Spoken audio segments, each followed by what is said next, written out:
Welcome in, everybody, and welcome to the Davis Brothers Roofing 200 at Dover International Speedway. We got a great race for you. My name is James Rouse, and with me is Christian Stewart. Christian, how you doing today?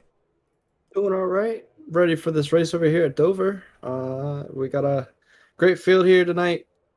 I'm excited to see this one start. Yeah, me too. It's going to be a good one. There's a little bit of issues in the playoff contention race. There are some drivers mixed up. Last week it was, I believe, the first driver to punch his ticket twice to get two wins in the regular season, so they are locked into the playoffs. So it should be a really fun race today to see. This is a single lane track. Very interested to see what they can do with it. Yeah, definitely. Dover is not one of them multi-groove type tracks. It's a concrete track with only a single groove down there at the bottom around those turns. Very high banking though, as you can see as we're looking onto turn number 2 here. I believe that's 2. Should be 2. We're bouncing But around. No, not but a yeah. problem. So yeah, I wasn't at Martinsville. I didn't watch Martinsville, but I have heard that it is a one lane track, and that race, a little bit of stuff going on there. So some interesting. It's gonna be interesting to see how they do here. Everybody coming off of a pretty contentious race last race at Darlington. Yeah, they did very well over at Darlington. Not too many cautions. This league has significantly cleaned up the racing, and we haven't seen many cautions come out from this group of guys. So Martinsville was a little bit more hectic, but these guys have gotten several weeks to race around one another, and they've learned a lot since then. So I'm still looking forward to very tight, close racing, competitive racing. But I do expect it to be a lot more clean this week as well. Yeah, that was the key last week, and I watched. I always watch the races, the regular races. You catch it today? You see Kyle Larson get beat out by Alex Bowman. I did not. I don't. I missed all those races. I say I'm gonna watch them, and I just never do. Yeah. Well, I have to pirate them. Don't tell nobody. As It's not like we're on the internet or anything. I know, right? Yeah. Not So live or anything. yeah, we're not live. As we're just gonna take a look here, make sure all my stuff is good to go. All right. So if you want to run them through the grid, I'll let you start, and I'll follow up behind you. Yeah, so we got Joe Stafford in the pole position here, winning the On Target Performance Group Pole Award, with Michael Skinner in second, right outside of him. Behind them is Seabercorns in third. Fourth is JC Gibson. Rounding out top five is Robert Nestor. Donnie Gatton Jr. in sixth. We haven't seen him up front too much, but it looks like he might be a little strong this week as he's starting up front this week. Lewis Fetterman behind them in seventh. Barrett Kofi in eighth. Alan Henson in ninth. And Kavaja Holt in 10th. So yeah, Kavaja Holt in that 10th position. Like I say, he's with the Outlaws. We got Ryan Samuelson, Field Filler Racing. That's been a team that's really been um, coming in very hard, doing a very good job this season. Got a couple wins under their belt. And we got Chad Sander in 12th, Jarrett Small in 13th, Mike Contino in the 14th position. In 15th is going to be Jeff O'Rourke, followed by Tom McGee in the 18th spot, Neil Hale and Thomas Neal. Neil Hale and Thomas Neal back to back there, rounding out your top 20. Scroll down a bit.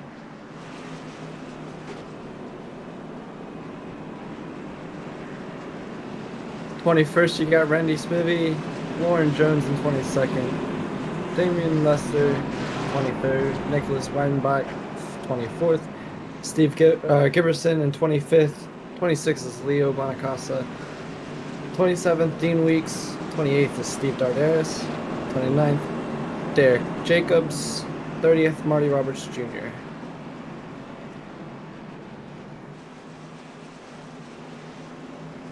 All right, and then in the 31st, we got Tim Trowbridge, followed by Austin Story and Danielle Fink.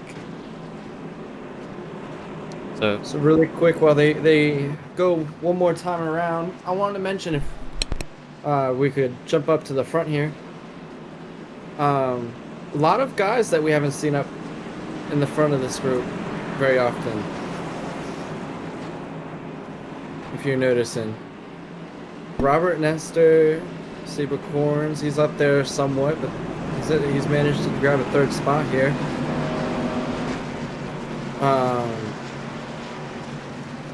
Yeah, Ryan Samuelson, Jared Small. See, and Ryan has done really well. Ryan won, I believe Ryan won one race. Oh, SDK's messing up on the time board. It's not the actual starting order here. Oh my gosh. I think this happened last week as well, but that's okay. SDK's just being a little bit weird again. They're probably doing are doing some EOLs. They've got some EOLs they need to send out, so. Because, yeah, Joe Stafford got the lead, I believe. Yeah. That's okay. Space car's down in the pits. We'll take the green flag. Joe Stafford will lead them down to turn 1 for the first lap. Dover. Yeah, Joe Stafford getting it done, making sure to cement himself in that bottom line.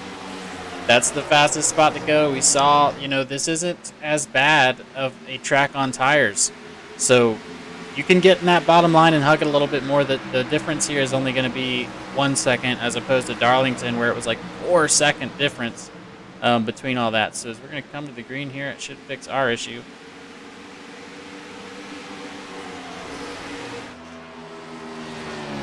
Joe Stafford already getting a big gap between him and second place Jason Gibson. Already over a half a second. So we'll see as these laps start ticking away, see what Jason Gibson has for Joe Stafford here in the front. Yeah, and Seba Cornez, he's been in the top 3 a bunch. He's been up here battling. Usually something happens, so we wish him some good luck. He got a top 3 finish last time. He's one of those that has not punched his ticket in. Oh yeah, he has, but he has. The only ones that haven't are Lauren Jones. Lauren Jones is one of those that has been at every race. He's the top points finisher without a win. So he's definitely hoping to get a win, secure his spot, just in case somebody else is going to beat him out for that playoff spot. Because these guys, if they have to win to be in.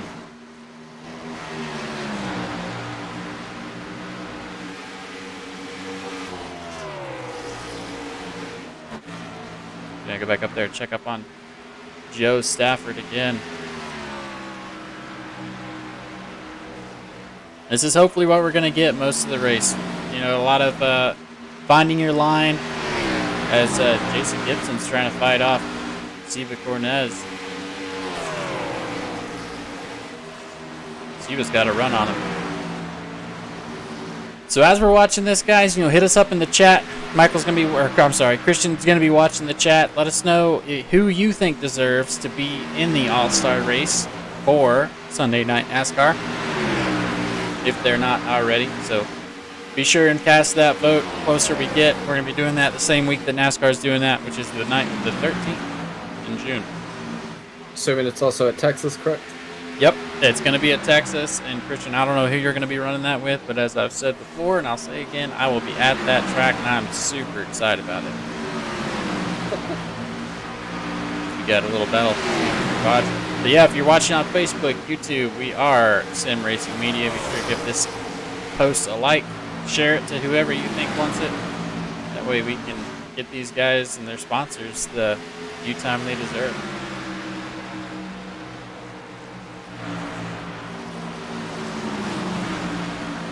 Yeah, did you see there?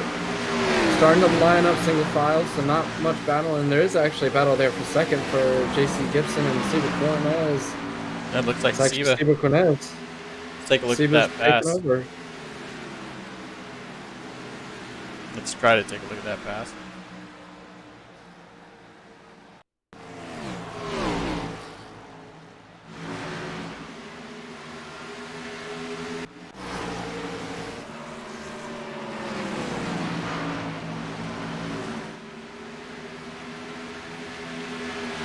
Oh, he's already passed him. Yep, there you go. There he goes.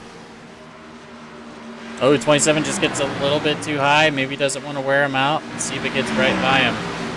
Classy move. 27's going to let him go. As we've already got some chatter on the radio. As we do have a yellow flag.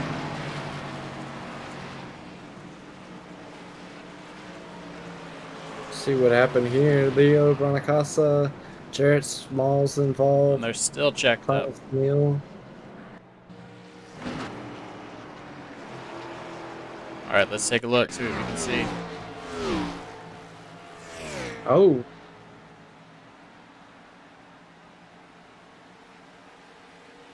Looks like somebody got loose.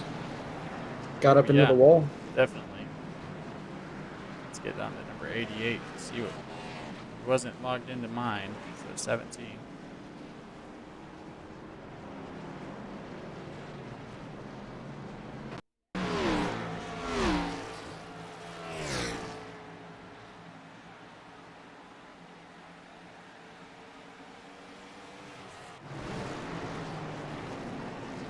As he gets into it.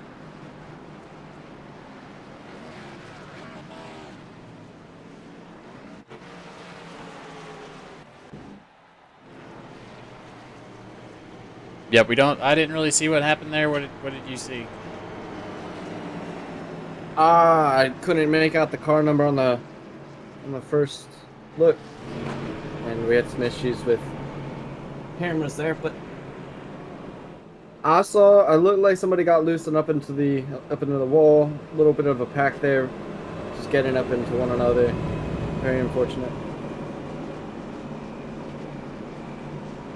Yes, we're gonna. Couldn't quite make out very quickly.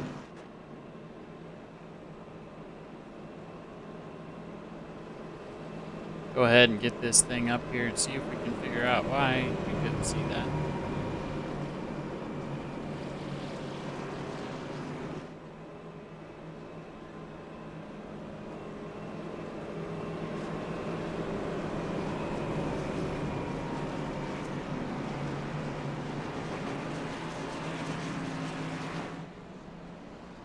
As it looks like Barrett Coffey's going to lead them up here.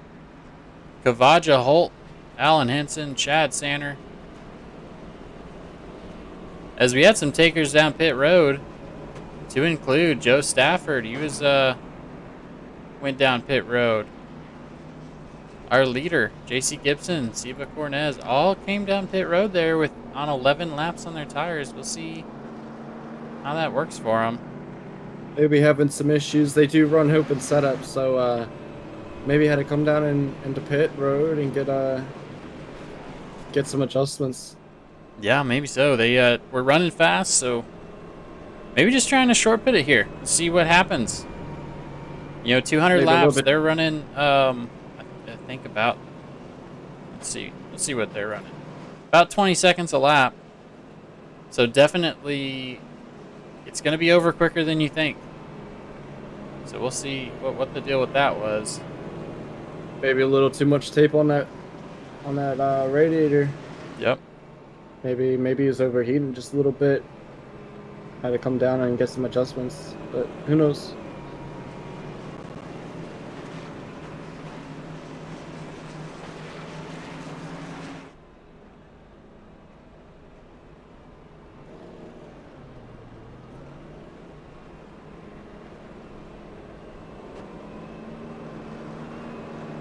As it looks like everybody's getting an interesting paint job. Going to go ahead and hide all those numbers, just because I know that people pay good money.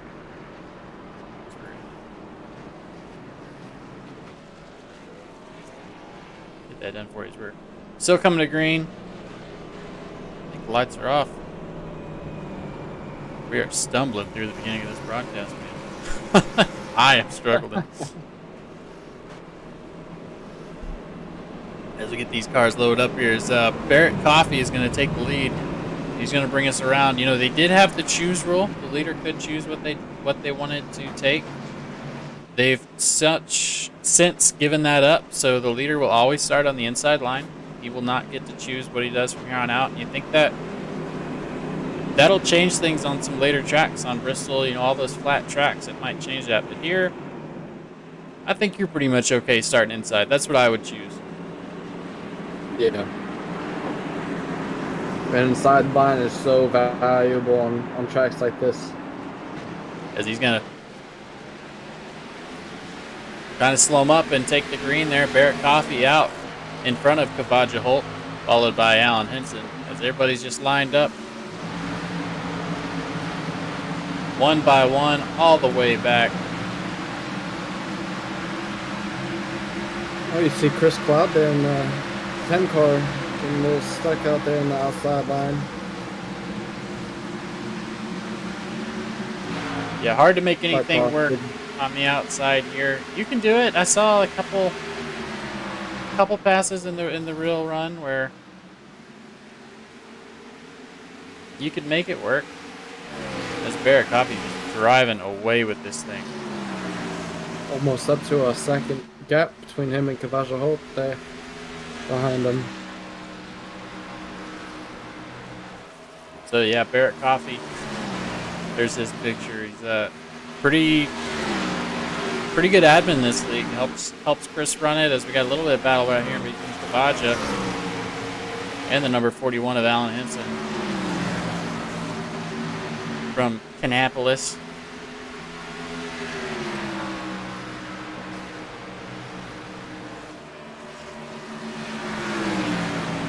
And you see there's two real groups here. There's that bottom line you see, the very bottom, and then there's also one like kind of midway up. There's one of those that you can kind of get some speed on if you're careful about it.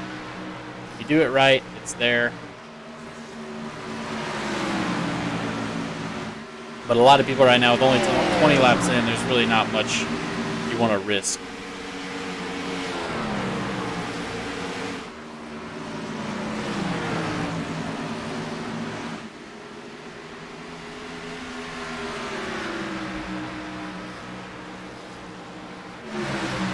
Oh, a little battle going on back here. We got some two wide racing here, working that outside line. As Austin Story is trying to hold Jeff O'Rourke and Ryan Samuelson back.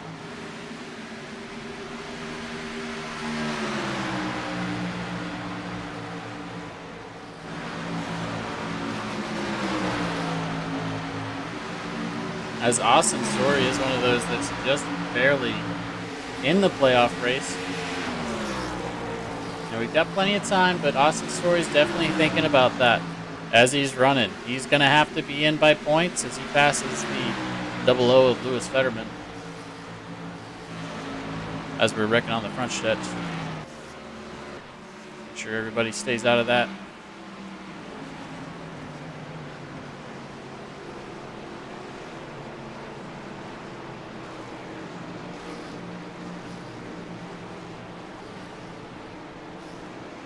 We're going to see what brought that out.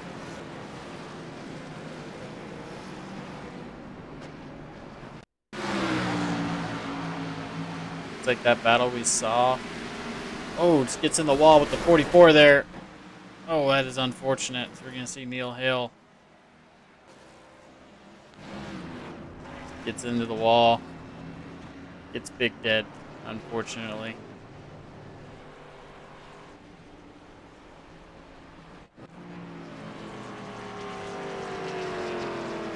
You see that damage on the back of that 48 car.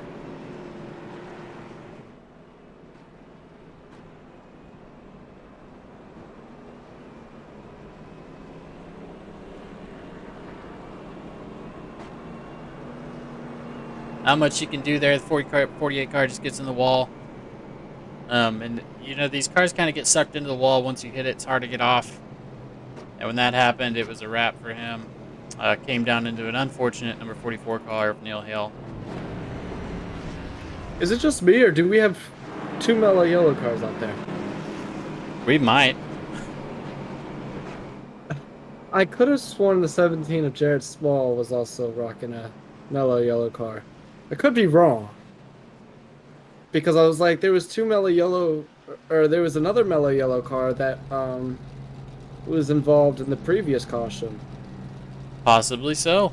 I'm not seeing Jarrett on my. He's not on track right now, so.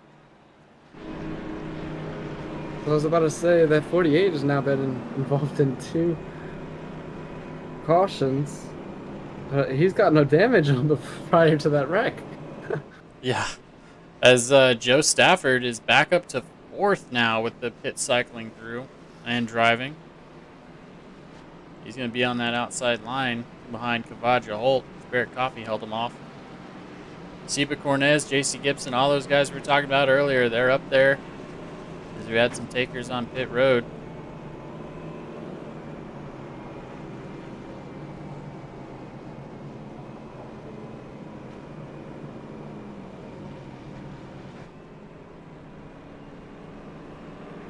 And Dover's always one of those for me that's really, it's fun to drive. It is. If you have speed here, of course, they run open setups in all their leagues. It's really dependent on your setup. This depends on how well you're going to do here, how well you're going to be able to compete and have that fast car. This isn't fixed where you can just get out and drive with the same as everybody else. So, Barrett Coffey, Kavaja Holt, Joe Stafford, all those guys have really good setup guys, really good pit crews. It's showing here.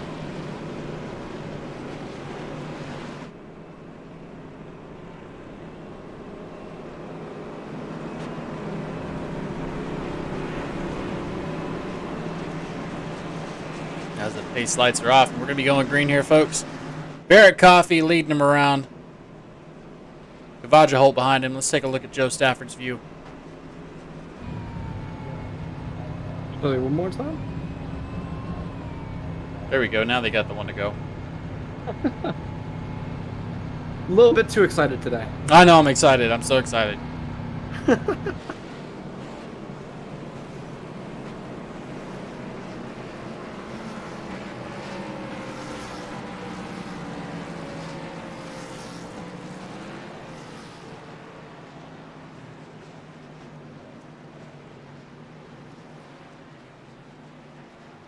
Sometimes being around that pace car, you're just like, man, can we bump it up 5 miles an hour? 10, 10, please. Yeah. Sometimes, especially on like Daytona, for example. Daytona, it always feels like it goes so slow.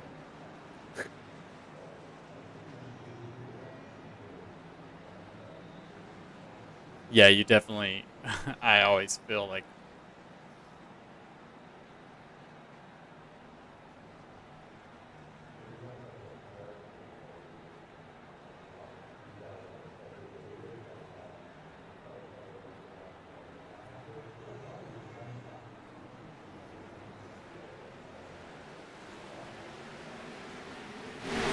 Got the green here. Barrett Coffey's going to run off with it again. Kavaja Holt behind him. Might have got stuck on that outside line there as the 41 of Alan Henson gets by him. Let's see how nice the 57 is. Joe Stafford going to get back on his way. Keep under the 51. As you see, the 51 of Kavaja Holt just gets stuck. As Joe Stafford is a man on a tear. He's got about 12 laps. Quicker tires here. As JC Gibson just is going to follow him in, along with number 16 of Seba Cornez. Now, all these guys are on that same pit strategy as Barrett Coffey's going to have to give up the ghost here, going into one. Oh, just gets past like he's standing still as JC Gibson's coming up quick. It's like Barrett Coffey's just, he might challenge him. Now he's going to get up high and get up out of his way. Smart move. Don't want to get yourself wrecked in the process. No need to fight when the guy right behind you is on quicker tires like that. Oh yeah, Seba gets by him. Donnie Gaddens get by him. Barrett Coffee is dropping fast here. Is the number 12 Robert Nestor. As we've lined out, at the two cars that have not pitted are falling back. All those lap 12 cars are coming up. Ryan Samuelson's the next one to pick off Barrett Coffee to get the chance. And they'll equalize. You know, the tires equal out after about 10 or 12 laps. So they're going to be close to pressure tires.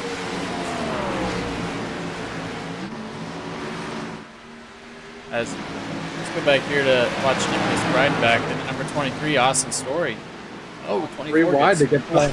Wow, what a move! Oh man, Austin Story. Who else was that? They had Chad Sander and Austin Story. Good move by them to make that pass.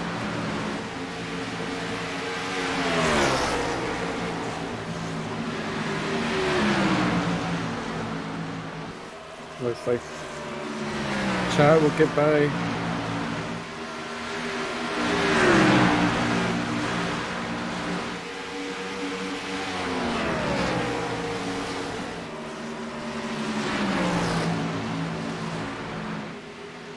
As Seba and JC just up there battling out, probably pretty content. You know, we've seen them the whole race. Probably pretty content to stay. Oh no, Seba's gonna make a move up top. Makes a move up top. Gets the pass. JC Gibson on the inside. As that was an amazing move by Seba. Makes the high pass at Dover. Very hard to do. As Donnie Gatton Jr. got to watch it all happen. As behind him, you know, he got a gap here.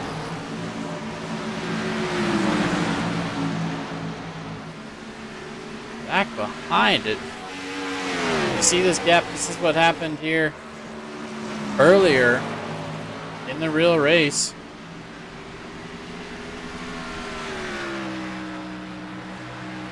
As don't pay attention to that. SDK doesn't know what it's doing. See that gap between Nestor and Coffee? That's about a 5-second gap back. Everybody's just trying to stay on board here, stay in the lead lap.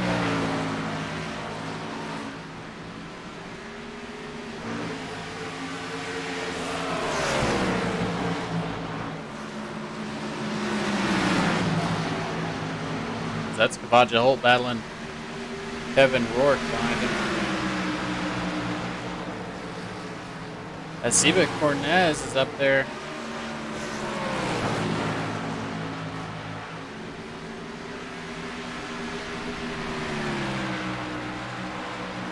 Taking it away from JC Gibson as well. Going farther back as JC and Donnie Gatton Jr. fight.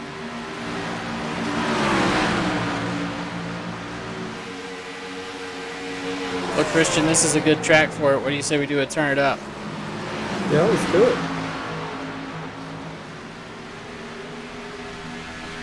Alright guys, we're going to do our turn it up section. So, crank your phones, crank your tablets, as we are going to be taking everything off and just letting you listen as they battle here going 3 wide into the start.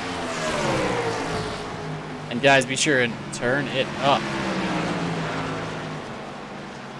So we have a yellow flag. Yep, disregard. We have a yellow flag. Kavaja getting in that. See if we can see what happened here.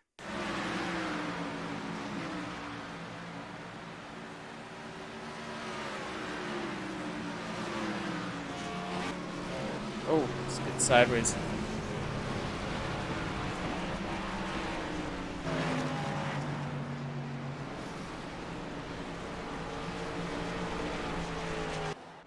Yeah, Kavaja Holt involved in that. Let's see if we can go to something. If you want to pull somebody in for an interview, I think now would be an alright time.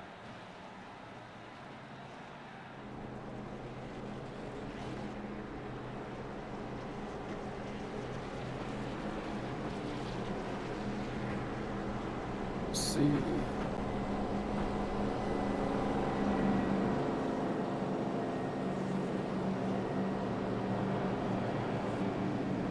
go ahead and bring in our race leader right now, Austin Story, in the number 23 car. Austin, this is Christian and James in the booth. You got us? I got y'all. Hey, man. So I see you riding up there in the lead right now. Take us through. How's it looking out there? So we're in the Hornet's Nest starting from the back. Sailed a couple times, got tires, and at the front right now. I don't like where I am right now. So, yeah. What happened with Ryan? With who? You said you don't like Ryan? Oh no, I don't like where I am right now. Oh, okay. I was like, man, Yeah. I'm keeping an eye on it, and I don't think Ryan did anything to you. Yeah. As you're doing good, man, But, you know you need a win to get into the playoffs. How's that affecting how you're driving this race? Honestly, I'm not really thinking about it, to be honest. Just trying to get the best finish. I don't think I can win this race, but just trying to stay out of the wrecks, because they wreck every single week a lot. So. Well, good luck, man, and hopefully we'll see you. Hold it off. You're one of them Toyotas in the front lane, so good luck, brother. All right, thank you.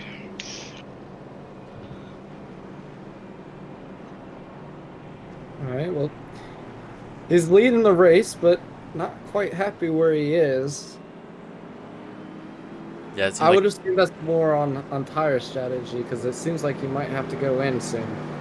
Well, yeah, he last pitted at lap 24. Him and Chad Sander both. So we're definitely, they're not at their pit window yet, but they've got fresh tires all the way down behind them. They've got a couple buffers. Marty Roberts is on 12. Last pit at 12. Daniel Fink last pit at 24th. Chris Cloud 25th lap. So Joe Stafford won the race off the pit road. He's going to be starting in 6th on that outside line. So we'll see. He's been able to hold the outside line. Not as good as Seba is.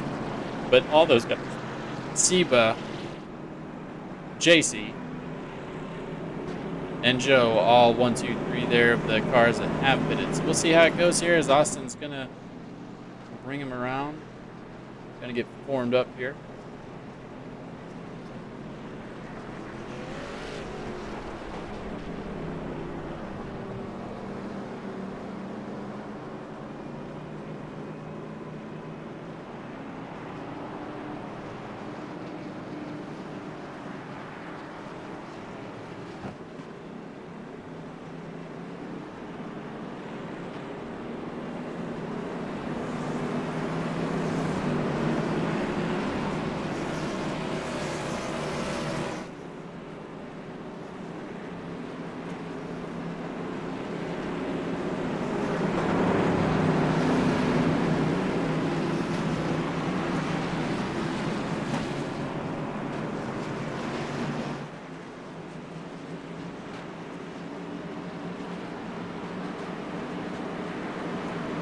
As the 23 car here is going to bring him around. Last time in it turns 3 and 4, get those tires warmed up, get all the rocks off.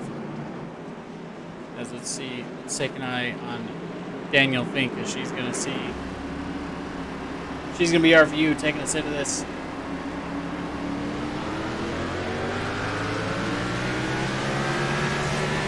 A little bit of a slow start by her. Almost sounded like either easy on second or started in third. Yeah, maybe so. I'm always a second. I don't start in first. I'm not good enough yet. I don't have the good enough pedals. Maybe she's just trying to stay up high and let everybody by.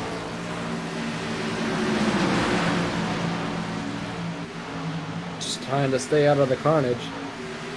Chris Cloud looked like jumped down in the pit lane.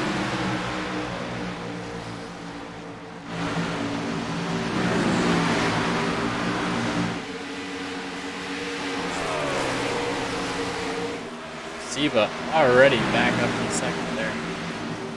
As Joe Stafford comes in. Austin Story is going to make the fastest step. But you got to figure out what's going on with Joe Stafford. Maybe a penalty,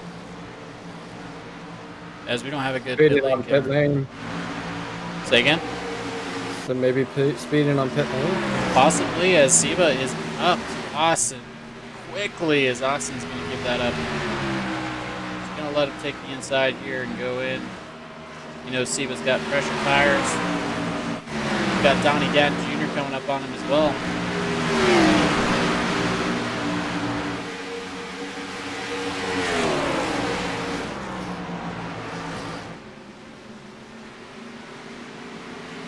As all the way down, seems like everybody's lined out. Ryan Samuelson, that 81. A little bit of battle here as Alan Henson's taking on Chad Sanner. Marty Roberts Jr.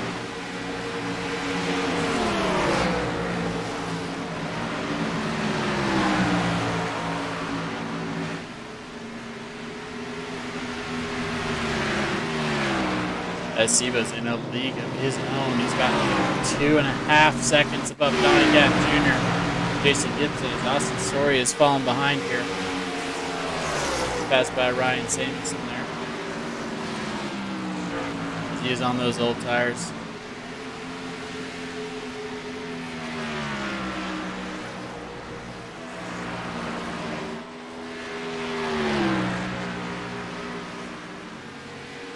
As this probably seems like a good time to go to turn it up. I would say so. Let's go ahead and do it. Let's take a look. Let's go on board with Ryan Samuelson, and we are going to turn it up.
And welcome back in. That was our Turn It Up section, brought to you by Davis Brothers Roofing.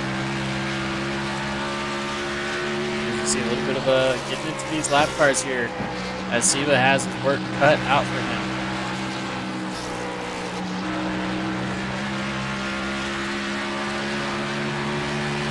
Yeah, throwing in some lap cars into the mix now.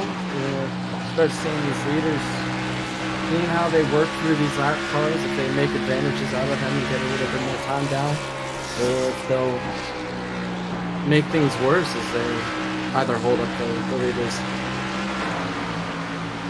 Yeah, and usually they're pretty good about getting out of the way, but here it's hard because you want to keep running your race. You want to keep on that lead lap just in case something does happen, as this is giving time for Donnie Gatton Jr. to get up there as trying to wedge Siva down. Oh, we've got a battle here for the lead, as they do have some lap traffic, and of course, as that lap traffic car, you're trying to get out of the way, trying to do things right. Oh, it's the number 14 car just getting pushed a little bit down. Now Bear Coffee's going to get involved.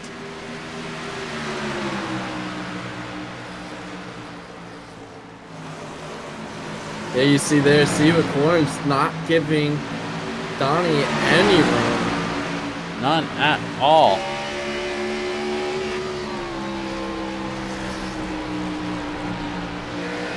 Says if you want to make a pass, you're gonna have to do it on the outside, buddy. Yeah, he said I've done it. I know it can be done. And they're just trying to dive that inside lane and see if he can make the stick a little bit better than Siva. Looks like he's got it there. Looks like he's got the inside if he can make a stick. Oh, Siva's gonna give it up. Maybe got a little loose there actually. Barrett Coffee got a little loose coming out of turn 2. As It's good thing. Donnie Gatton Jr. is going to find out what made him so slow. He's going to see here. He's going to be coming up on some lap traffic as well.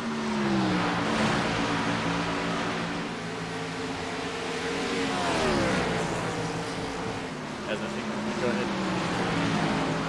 and give a shout out to some sponsors here that help keep Essen and Saturday Night Racing going and help us out here at Sim Racing Media. Of course, there's Button Picker. These guys have their little bass thing. Feel what you're racing. Very cool little gadget. Description for that. Never used one, but I've heard they're interesting. Of course, there's Davis Brothers Roofing, residential and commercial roofing in Tennessee. If you're out that way, Davis Brothers Roofing has been providing homeowners and businesses with acceptable service.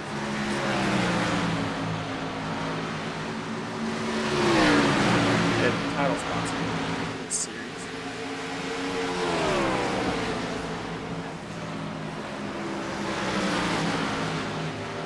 The Monster Mile here.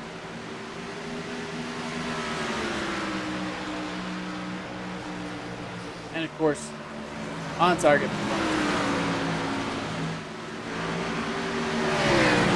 On target performance. Improve your business performance and business profitability, lower business costs, and get on track. And of course, OutCast Sim Paints, as we're going to be taking a look at Ryan Simmons. His car's painted by OutCast. These guys, they always give him a fresh ride, man. Always.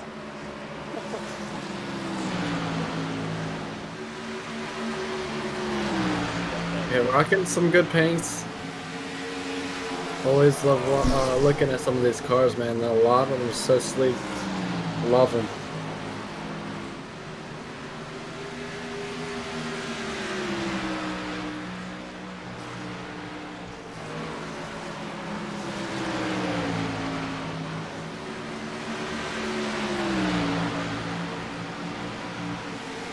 A little bit of smoke there. Wonder what's going on with that. Nobody in the wall. No yellows yet.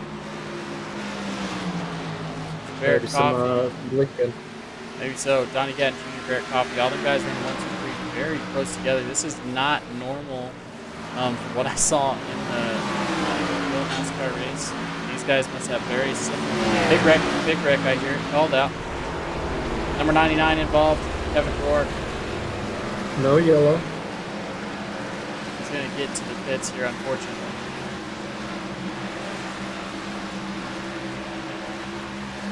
They did not call the yellow. He was out of the racing line in time. So no yellow was called. Yeah, he's Oh, gets getting in the wall. loose. Slams up hard into that. Oh, Oh, oh man, 24 car gets up into him. So he slows it down. Look, this riding back just drives through that. That was.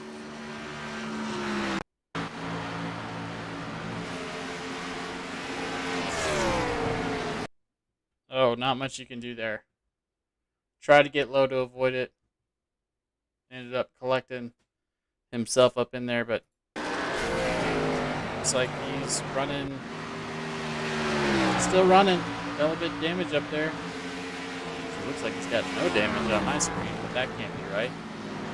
I would not be surprised. I had a similar incident in a previous race this past Monday in a league that I ran. Could have sworn that I had some form of damage and asked my teammate, like, hey, check me out. I got damage? Yeah, nay. He's like, no, your nose looks clean. I was like, man, I totally just T-boned that guy. Yeah, sometimes So- you're going too fast for iRacing to really calculate what to give you. Maybe something like that was going on. Who knows? That or the only thing I can think of is that a similar situation, like I said, was what I had. Maybe he got his car slowed down just enough that momentum, it didn't look like that way on here, but I don't know. Yes, he's not working too much damage there. He's gonna pass. Man, we brought in earlier Austin Story. Pass Austin Story, who's on the lead lap. So he's actually making moves up. He just got back down. As Donnie Gatton Jr. up here, still leading.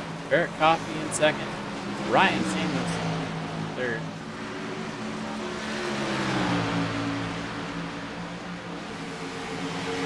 Up with lap 78 up 200 in the Davis Brothers 200 here in Vancouver. Plenty of time to sit back and make this work. Plenty of time. As Austin Story has found out that he has had enough on those old tires, he's going to be coming in to pit lane here.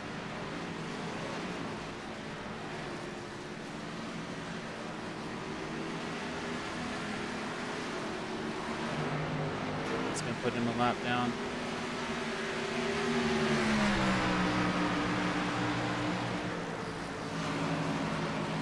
Here's a good time to cycle through the field. We got Donnie Gatton Jr. leading him. Barrett Coffey in second place. Just a little lap right there. Ryan Samuelson in third. Stewart Coronation in fourth. Alan Hinson about 5 seconds back. Fifth. Jason Gibson in sixth. Chad Sander in seventh. Lauren Jones. Steve Giverson rounding out. It's our highest mover so far. It's close. Steve Dardaris in 12th position. He's up 16 spots while Steve Giverson, to the two Steves. Steve is in 10th. He's up 15 spots. Let's take a look. I want to show you the lap times and why somewhere here really makes a difference for your laps. All these guys are on the same pit strategy except for number 6, Chad Sander. Chad Sander pitted in last pit at lap 24, so he's making those tires work on that tractor Toyota. You can see they're all in the same time group. So tires help only for about 10 laps. After about 10 laps, you're going to lose your tires. You're going to lose the advantage that you had.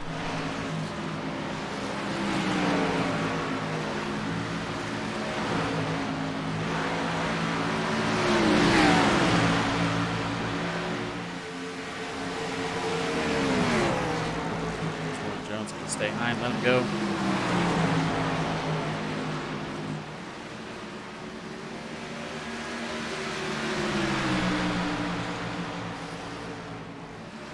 Now, let's also show you the ticker on the tower, what the gap is right now. Lauren Jones is in position, and he is a lap down. just went a lap down. I'm just telling you the speed disparity there. A lot of these guys are running seconds faster than Donnie Gatton Jr. and Barrett Coppin. That's why we're staying up here. That's why we're sticking at the top of this race. I usually don't like to do that. But at a race like this where your top 5 are just running away with it, you know, that, and they're racing each other. These guys are fighting. Yeah, this group does that. I love watching the races every single weekend. I'm so glad I can call them. Very, very competitive group. As you see there, Donnie trying to get past the lap back there. Yeah, you throw in this crazy. The guys that can run these laps. I've never been good enough to lap people this quick, this early on. We're about 50 laps into this run, or about 40. As Donnie, he's got to keep an eye on front of him. You know, normally you don't have to do that as a leader. He's got to keep his eyes up front, see where the lap traffic is going. You can't predict where they're going to be going. He's also got to keep an eye behind him. And he says, no, you have it. You can fight through it, Barrett. As Barrett is got to be the guy now. He's got to be the guy that's going to keep an eye on what's going on in front. And Ryan Samuelson, who already has a win in this league, trying to see what he's got going on.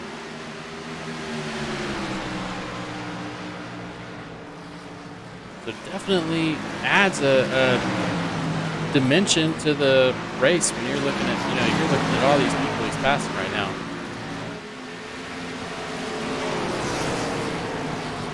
Oh, his number 10 car. He's going to be pitting here.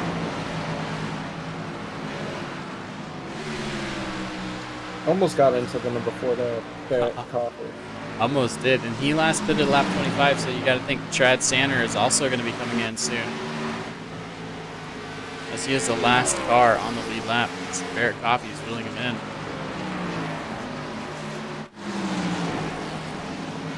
You see there, Ryan Samuelson and Barrett Coffee fighting for that spot.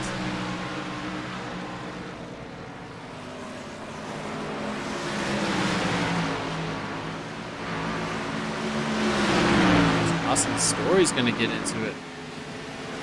Oh, he thinks better of it. Austin Story is 2 laps down. He's the first car 2 laps down, so he's trying to get his lap back. He's a little bit faster. He's got 23.47 as opposed to the 24s. He's got fresh tires. Last pitted at lap 77. So he's in the move right now. He's playing pit strategy. He's got fresher tires. Really focusing on Austin here.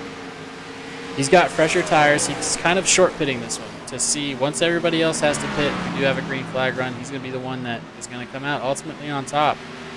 He last pitted lap 77. So one of the first ones to come in and pit is Barrett Coffee and Ryan Samuelson here.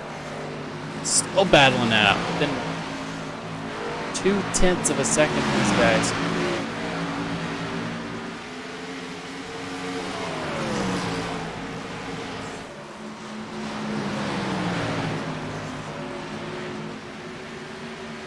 Jonathan says, love racing at Dover. Yeah. You know, Dover's interesting for me because it's something it's hard to race there if you don't know what you're doing. As the leader's going to be coming in. Ooh, Barrett. The leader's going to almost get involved there with somebody trying to get into the pits. Ryan Samuelson falls back to Donnie Gatton Jr. And you know, these guys are now battling lap cars that are trying to pass them. They're much slower than the lap cars, about a second or 2 seconds slower than the cars that came in earlier.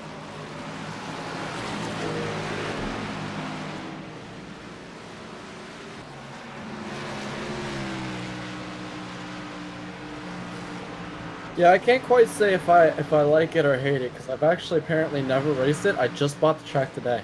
Oh, nice. So you obviously have raced it. It's a monster, Right? Yeah. That's what I thought too. I swore I've driven Dover. But like I said, I just had to buy the track today, so apparently my thoughts are wrong. They might have a legacy or something, a legacy version of that. Either that or a road. I don't remember. They might have like a road course outside of the oval or something. Maybe either that or it was coming up on a race weekend, on an official race, and I was gonna race it, but then decided not to. One of the two. I don't quite remember. As you can see, the number 10 Chris Cobb here battling the leaders. Making those passes. As Siva's going to fit. Barrett's going to fit. Ryan Samuelson's going to fit. Everybody's going to come in here. Let's see if they make Lock it. up the brakes. Let's see if Siva makes it. Keep an eye on his. Take a look at this. Going from 130. Trying to get down to, I think it's a 35. Oh! So close. Probably a 45 speed there. Hopefully. Or he didn't make it, as Lauren Jones is still out. He's our last one. Austin Story, just as I said, Austin Story is the one who's going to be leading after this pit cycle. Short pitted it, last to come in at 77 as Barrett Coffey's going to be coming out here. Lauren Jones has inherited the lead. Lauren Jones also has to come in. He does, and he almost gets stuck there.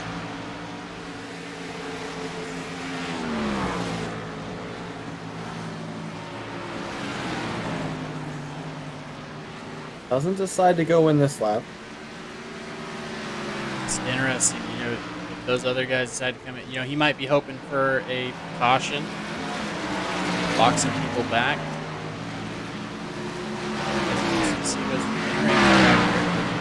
Entering back at 11. It's Lauren Jones. I think getting caught. Didn't come in this round either. So Austin Story's just watching this, reeling him in. He's got about a 4-second gap on the leader and about 30 lap pressure tires.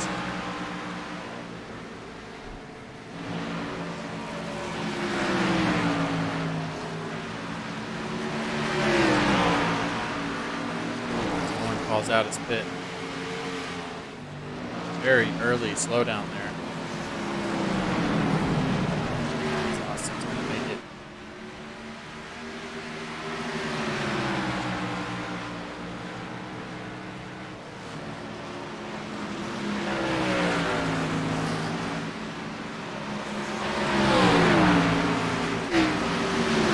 Don't speak too soon. There's Barrett Coffey and Donnie Gatton Jr. all on a tear. Really good pit stop. Barrett Coffey with a 14.7 pit stop. The average seems to be around 15 seconds, so very quick pit stop. As Aaron Story gets caught up in lap traffic. And lap traffic is such a big deal here. And it's Past the halfway mark. I was going to say, as we're past the halfway mark now, with just 98 laps to go. Not 98. I can't do math. It's very simple math, too. 96 laps to go, rather. I was looking up at the stream, trying to check on chat, and I saw the 102, where we're actually on 104. But anyways, 96 laps to go, and like you said, coming up on a lot of lap traffic. Some green flag pit stops. Probably a lot of these guys, too, wishing that there might be a caution that comes out within the next 20 or so laps. Hoping that, bunch up the field again. Yeah, for sure. You're just trying to keep it. You know, Austin Story, he's been passed. Austin Story got passed by Barrett Coffey and Donnie Gatton Jr. while I was not paying attention. Let's take a look, see if I can find that pass for first here. We're going to go to the replay as Austin Story is made up 2 seconds in the lap. Barrett Coffey, I'm sorry. And Austin just has nothing to say about it. He has to go high and let those guys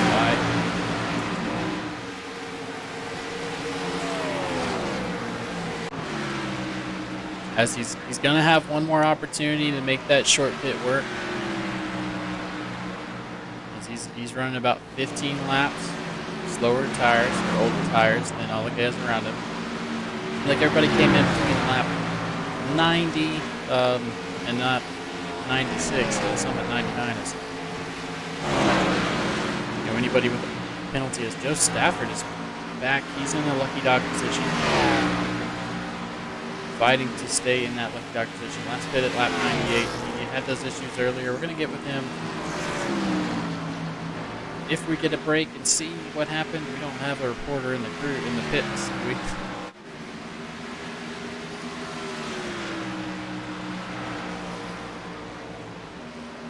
No, I guess we don't. Rhetorical question, Farley. I think he most likely had a speeding penalty there. Had to go a lap down as he is back up now to 11.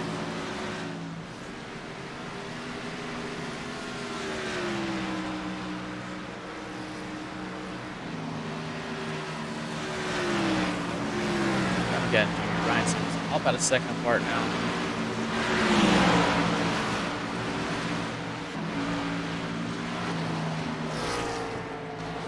That's Chris Sanner trying to stay first left dog position. Asberus is reeling him in. It's amazing the disparity that set up the matter so much here. You know, this is a 1 mile track. It's kind of that in between a short track. Yeah, not quite a half a mile, but not quite a 1.5. Yeah, so it's a weird, very hard braking zones. Got to do that trail brake thing that I can't do. That's why I call races. It's very interesting to see how these guys use that telemetry, use that brake pedal, whilst you're not trying to rear out that front right. As we got a little battle here between Jason Gibson and Sonny Moore.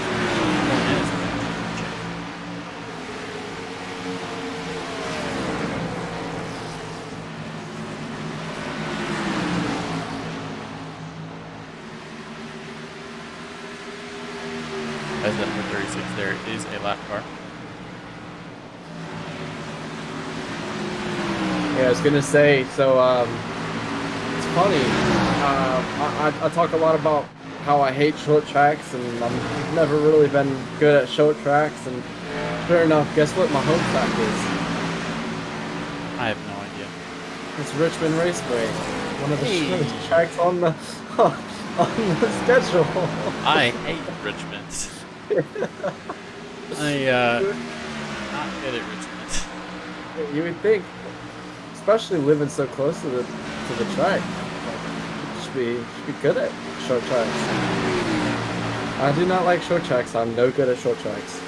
You know, and a lot of it's pedal here. A lot of pedal input you have to do right. You have to hit the braking zones right. You have to do all that. And that's where I kind of fall away there is really... I've got the Logitech pedals, which are already, everybody knows, terrible. So I think pedals really help there. You kind of get a feel for the car a little bit better if you have those exclusive pedals as we're on board with Austin Story.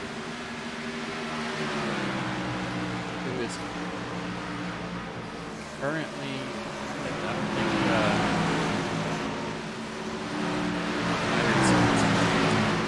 got him in third. He's currently in fifth. Yes, it should be good. Larry's in the classic. Yep, Ryan Simmons and Donnie Gatton Jr. So yeah, Austin Story is up to 27 spots. Probably serving an end of line for something in Darlington. The way they've got their EOL set up is you can claim an incident, even if you don't think you did it. If you claim it, you're able to. You got a little bit of stuff going on behind them. You're able to just claim it, take the EOL, or if it's deemed after the race that something happened that you may have been caused for, then you take an EOL for the next race. So that's how it works. So Austin Story coming up 29 positions. He had the speed. He said, you know what, I'll take the EOL for my incident last week. Comes in here and puts on a show with the short pit. Really helped him out as he's fighting off guys. He's got JC Gibson behind him about half a second with the last pit at lap 92. Alan Hinson 96. Austin last pit at lap 77. He's put up the same lap times as Seba Cornez ahead of him that pitted at lap 99.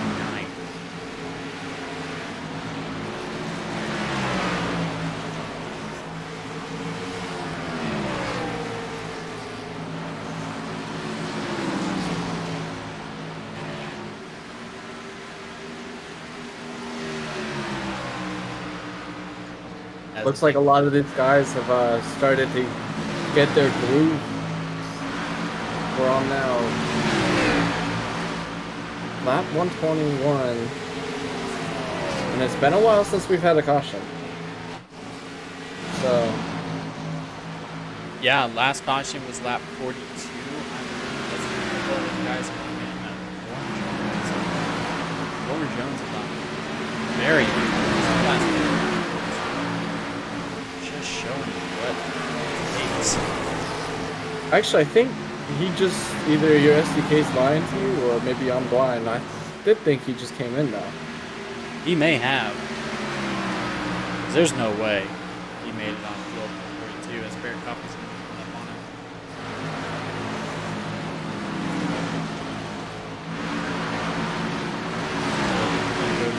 Turn it up section so you guys can hear and see us. We're gonna go inside the cockpit and show you what he's seeing.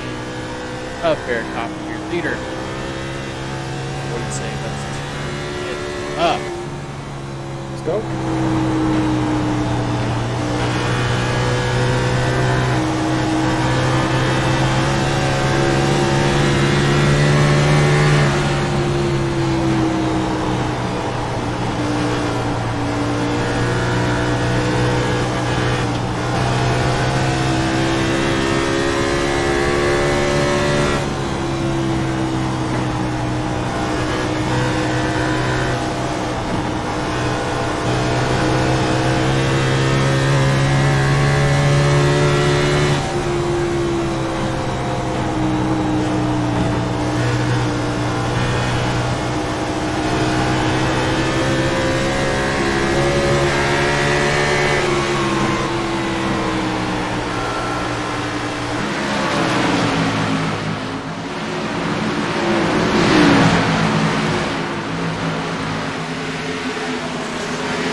All right, everybody, welcome back from our Turn It Up section, brought to you by OutCast Sim Paints.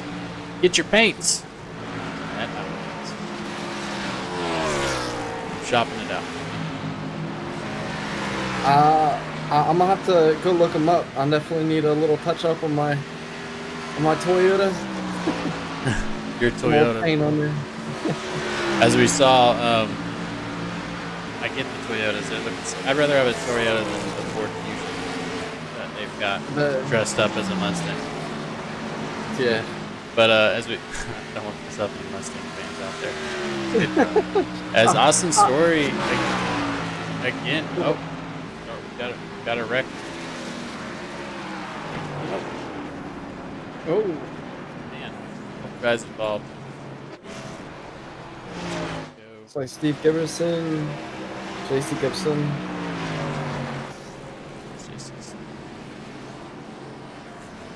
All right, so let's see what caused it.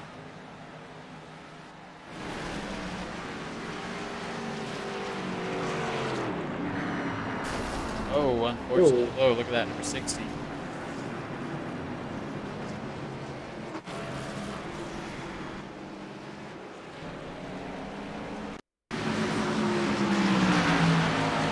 Looks like he's been getting up into the wall with that damage on the right fender. Oh, just catches the front left fender of the 41 there. He slammed up in the wall. Very unfortunate.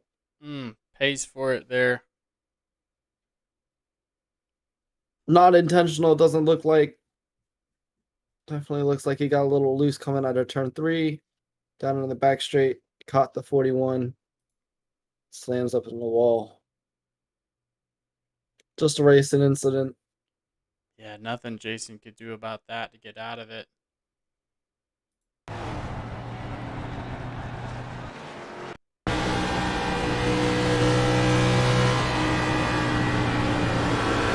see him slowing down yet. Nothing you can do there is.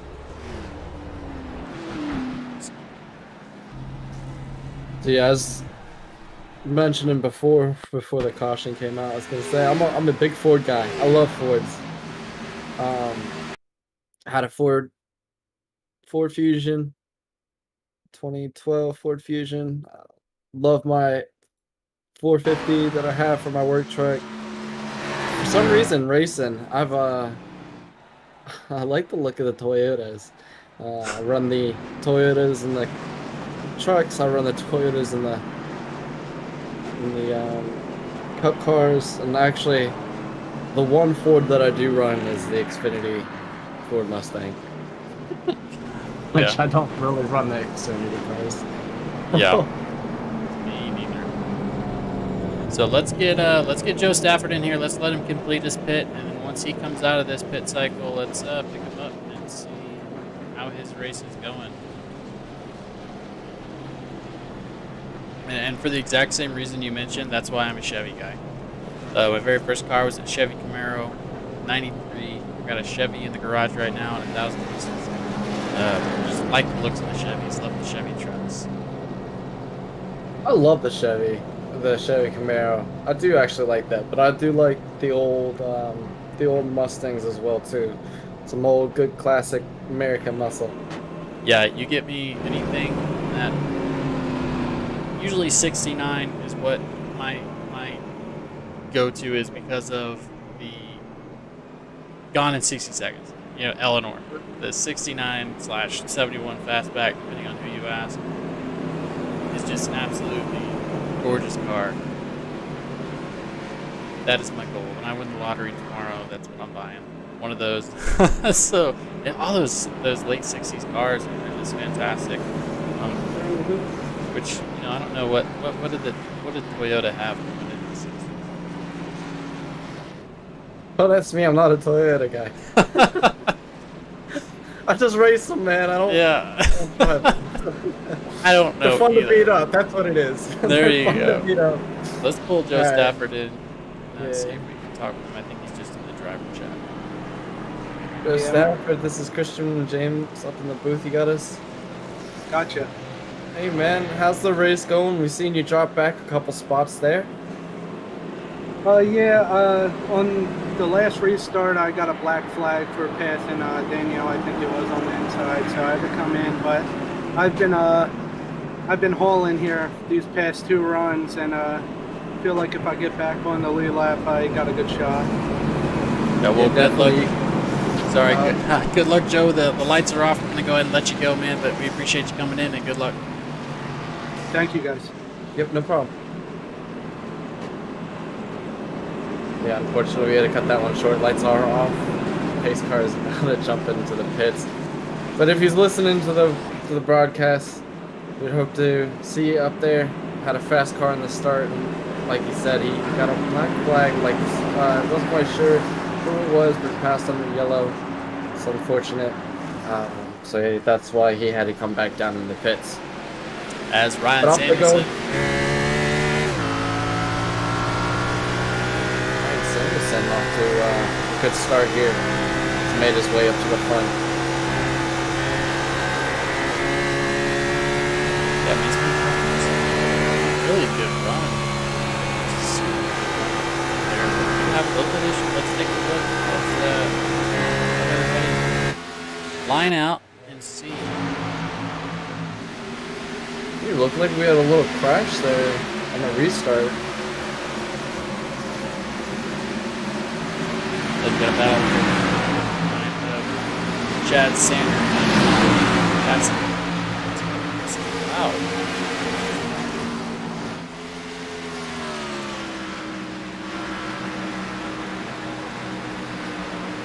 Everybody's pretty lined out here. Yeah, let's go take a look and see what happened with Barrett Coffee. He was at one time our race leader. Before the yellow, they may have gotten.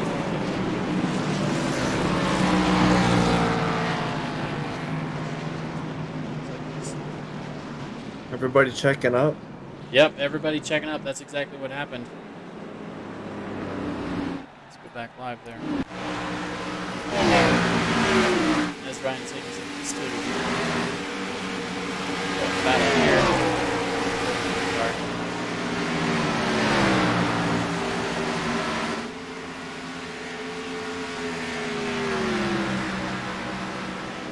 I don't know. Our timing, my timing, my timing is a little messed up. I don't know. A lot of cars are showing up.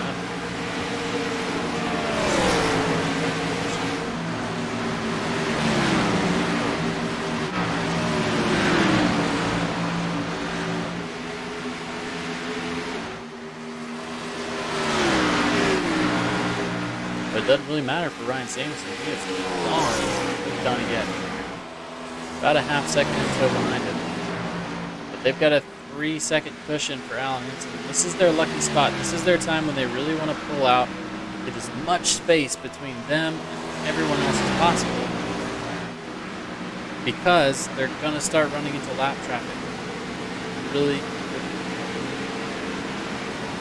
As I'm looking at my timing here, we just talked to Joe Stafford. He's trying to make his way back to the front and back onto the lead lap as he feels he has the car to win the race as long as he's on the lead lap. He has now made his way to 6th place as the lucky dog. As long as he can hold this, the next restart, he will gain his lap back. Yeah, as you can see that. Oh, so that was who he was racing. So Alan Hinson was racing Joe Stafford. So let's look at the track. Alan Hinson, Joe Stafford, if he was on the lead lap right now, would be on the 3rd position.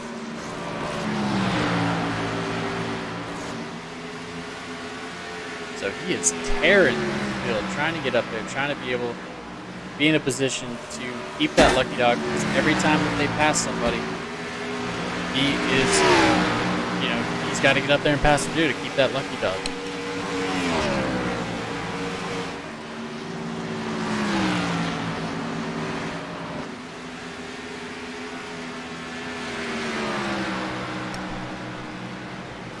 is Donnie Gatton Jr. and Ryan Samuelson have actually put on a 2-second gap between them and third place of Alan Henson. Yes, and we were talking earlier about short pitting, trying to make that work. Siva Cornez kind of got the bad part of that. He tried to come in earlier. He got some damage, actually. Might have been involved in that wreck. Caused the yellows. He's going to try and make a pass on the car. But Austin Story. So Austin Story was trying to short pit there. He came last came in at 125. And that caution came out at 130. So very unlucky for him that he had to go a lap down. He had to use the lucky dog to get, or not the lucky dog, I had to use the wave around to get back. He is now 1 lap down. You got a car to be fast, you can do it. He's going to be trying to get up there with Joe Stafford to get around these guys. If you pit here and that happens, it takes, under green flag conditions, about 53 seconds to get through pit road. This is wild. The leaders are running 25-second laps. So, you're going down to 2 laps minimum. This isn't like a Daytona where you're going to get lucky and come in 1 lap. Couple that with a bad entry or a bad exit, you're looking at possibly going 2.5, 3 laps down just if you decide to short pit. It worked for him the first time, the first part of the green flag run. It didn't work out for him there, unfortunately. And hopefully he can get himself up here, collect, and possibly try again, as we've got about 45 laps to go here in the Davis Brothers Roofing 200. Ryan Sampson, Donnie Gatton Jr., Alan Henson, all those names have been said over and over again. Of course, Barrett Coffey as well. Let's take a look at where Joe Stafford is.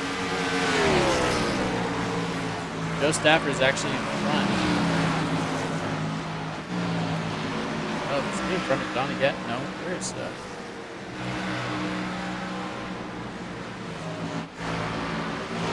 He's right behind Donnie Gatton Jr., between Alan Henson and Donnie Gatton Jr. There's Chad Sanders. Hold on a second.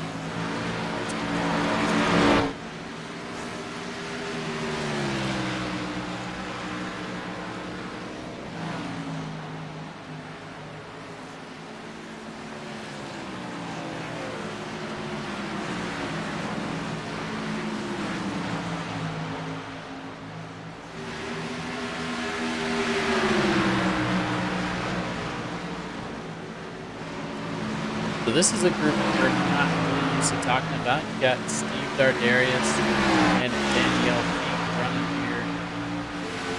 14th and 15th is really our only battle going on that I can keep an eye on. They're battling for that 14th position. Also up there, Austin Story and the 13th car of Chris Cloud.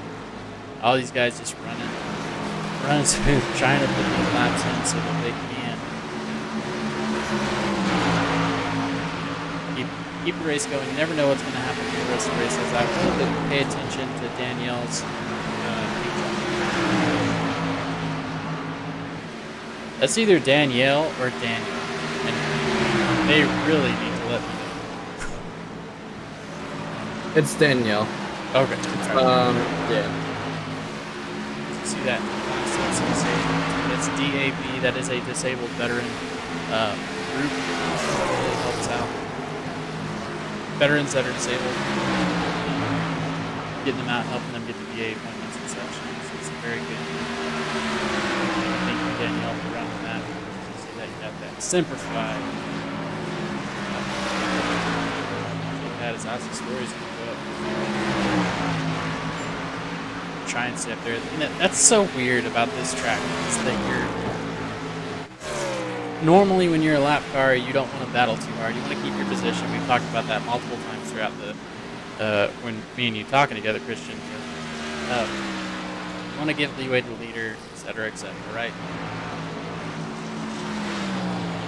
Mm-hmm. So as you're giving that leeway, this isn't the lap to do it. You've got people that are intermingled 1 lap, 2 laps down, 3 laps down. all these guys in the top 10, our top 10, as we show you here on the ticker, up until 5th place, I think Joe Stafford just is our last car. Only the top 4 cars of this race are on the lead lap. So you don't know, in iRacing, you don't know around you if Joe is 1 lap down or 4 laps down. So if you're that 4 lap car down, 3 lap car, you're racing everybody. You're racing everybody around you, trying to just advance your position. That's Lauren Jones is our first one. Is taking a few laps. Now you can actually look at your black boxes and look on your relatives and see who's on your lap, and you see who is on, or who is either been lapped or is on the lead lap. Lead lap cars will show red, and lap cars will show blue.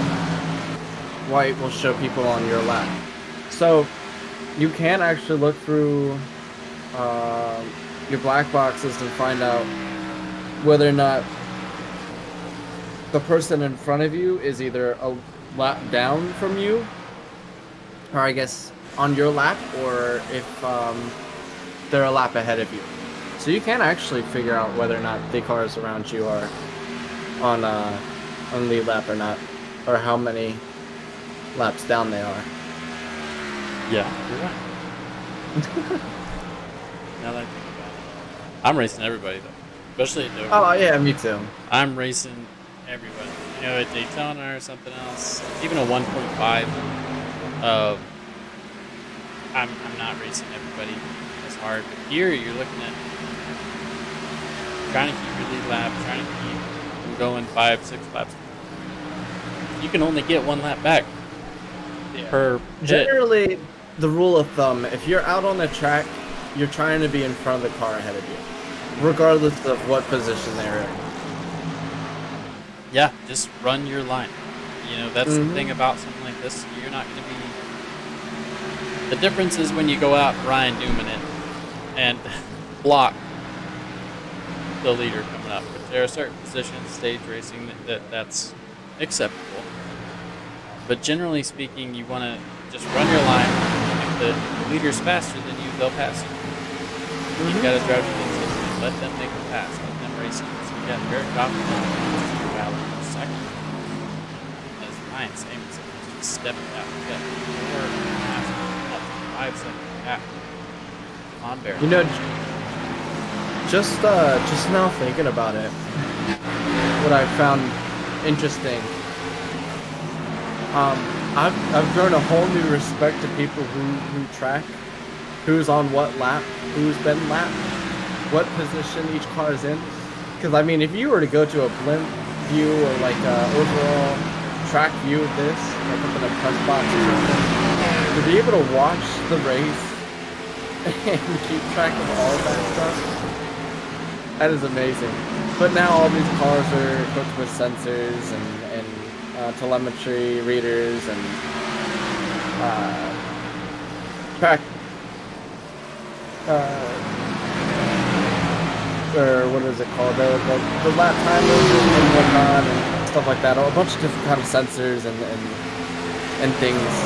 And everything's done electronically now. And I mean that in real life, not in these simulations. This is all computer driven either way. Yeah, but regardless. Yeah, what you're talking about, these cars are so they're limited. They're not allowed to have, they have to be carbureted. They have to have what is it, the small block engine based 350 cubic inches or whatever, and they can get all these horsepower in these cars. But I mean, they know exactly where their fuel position is. They know where their throttle position. All these things, it sends all this telemetry back to whatever, especially in high racing. Like you said, if you were to look at it, so like a bird's eye view, let's take a look. As we can't even get a true bird's eye view. But I'm going to also have up the track. look at the track map on it. He's coming around. He's about to put seven. He's about to put seventh place. Chris Cloud, 2 laps down. As you can kind of see here what we're talking about. I mean, you see all the small dots there on the track. Like, if you were to look at this from on the grid tower or press box or wherever they would be sitting to watch this race and put up who's in what position, who's on what lap. And you look at those dots, you wouldn't be able to figure out who's on what if you did not have the numbers already on there. Yeah. Which, that's the fun. Let's talk about it. Let's get into it as we got 24 laps to go. Where do you stand on moving the numbers back? Because that's why the numbers are where they are. They had to be displayed in such large fashion so that everyone could see who they're talking about. They definitely have a color, but this isn't basketball. This isn't baseball. There's not 9 guys wearing the same uniform. So you gotta have each you got 40 cars on a track with, however many teams. You're gonna have 40 plus numbers out there. Yeah, even starting with this league, when I first came on and started broadcasting this league, it took me almost 3 weeks to remember all the names. I can remember the names. It's going to take me a whole lot longer to names and put numbers to them. So, I mean, I can look at, like, for instance, the 81 here. Unless we're talking about week, all race, I'm not going to instantly look at him and be like, oh, that's Ryan Samuelson. By the way, that's the 81 car that we're looking at of Ryan Samuelson. yeah. So, but my point is like, my respect and to see how hard the job is for somebody like that, whoever would do that, it's to not only the commentators, but people that, are the ones that go up there and put who's on what lap, who's in what position, and so on and so forth. Like I said, you probably don't have a person doing that job anymore. It's more so, a bunch of sensors and readers tracking where the car is on track and tracking where the other car on the track. Right. So, but who knows? I'm only a guy sitting behind a computer watching a simulated race. Yeah, well, so are they. Think about it. Life is a simulation. As we're gonna go into, they're coming up on a pit. So Ryan Samuelson, Barrett Coffey, Chad Sander, all these guys have to pit again. 18 laps ago, you're thinking usually you should have your pit strategy played out by now. The way it's working is a weird green flag run. These guys last came in on that 37. Based on the map, you cannot make it out. You can't make it the rest of the race. Everybody else is coming in already. As Marty Roberts here, is 25 spots up. 5. He last came in at lap 176. Followed by Chris Cloud. You saw him pass at 174. These guys are a lap down. It's Joseph Stafford. Is our guy battling to stay up there, but past Chad Sanders. You see your leader getting passed by number 24. Car involved in a wreck earlier, Nicholas Brydenman. That's Ryan's now. 5. You guys just came in. So definitely going to see how that plays out. We got one more pit left. And the longer you wait, the more you fall off. Especially when you got Chris Cloud out here tearing. Chris Cloud, Marty Roberts, tearing through the field. Still lap down, mind you. The crazy thing about this track is still lap down. Because it's going to probably come down to fuel management. Ryan Samuelson So Stafford now has made his way into the top 4. Desperately trying to hold on. Hoping for a caution to come out. Yeah, Joe's one of those where he's one of the only cars. He's the first car lap down, hoping for a caution because he'll get the lucky dog as well as being able to pit. He also pitted on So he's waiting to see what happens around him. You know, is Chad Sander gonna, who's gonna pit here? Is Chad Sander possibly? As these guys, as it gets closer and closer, if they come in, they pretty much forfeit the race. Because if the yellow comes out, they're going to be 2 laps down, or a lap down. If they're not quick enough to get out, they have to stretch this out. They have to cover that fuel mileage, or else they're simply not going to.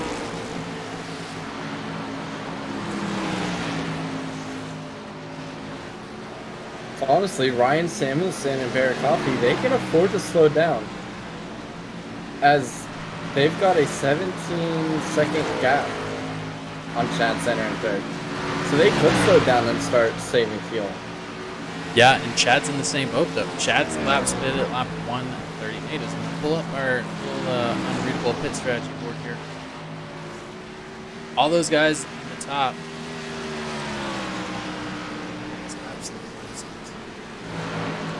That's our worthiest pit strategy board.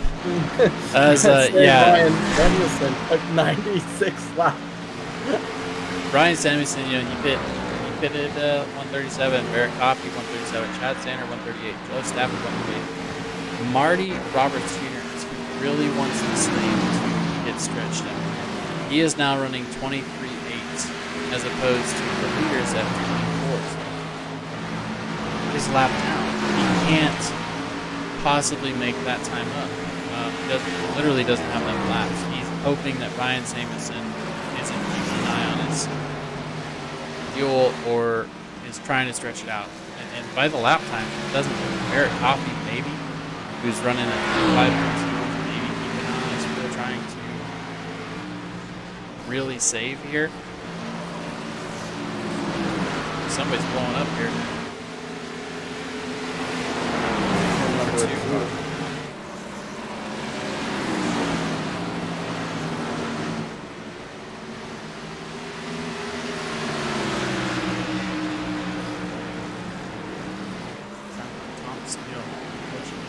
That's going to end his race. Comes in, running 21st, so good showing.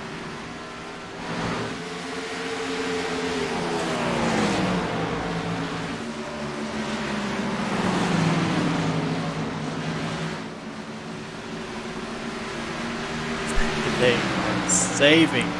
So this is who I was talking about, Marty Roberts. He's got Ryan Samuelson in his crosshairs.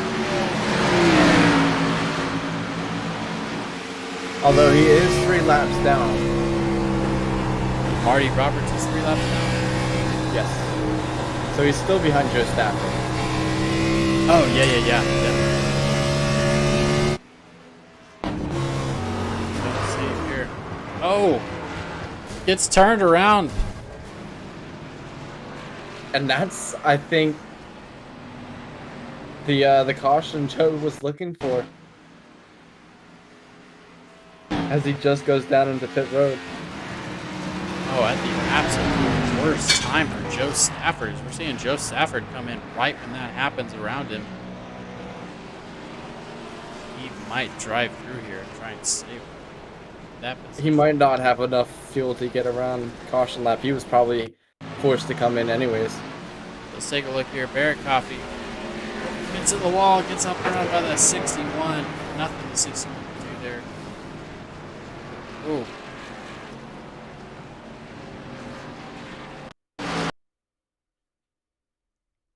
Yep. The number 4 car, Barrett Coffey, got on the wall on the 61 car. Mike Contino trying to get back to him.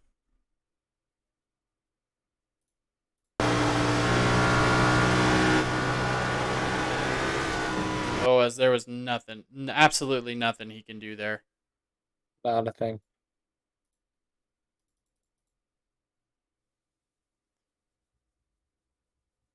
As you're not expecting him to save that, but when he's squirrely like that, there's really nothing you can do. As we're going to see, Ryan Stevenson's going to come in here to pit, I imagine.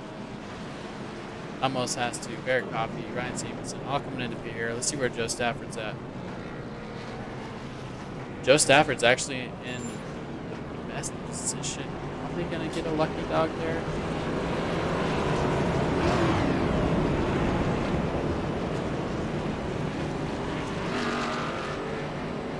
So we'll see. It's going to take a while for everything to kind of shake out as Marty Roberts actually got the first dog. So let's see where Joe Stafford was in that yellow flag. That's what I want to look at, because this is what really is going to define the race for him.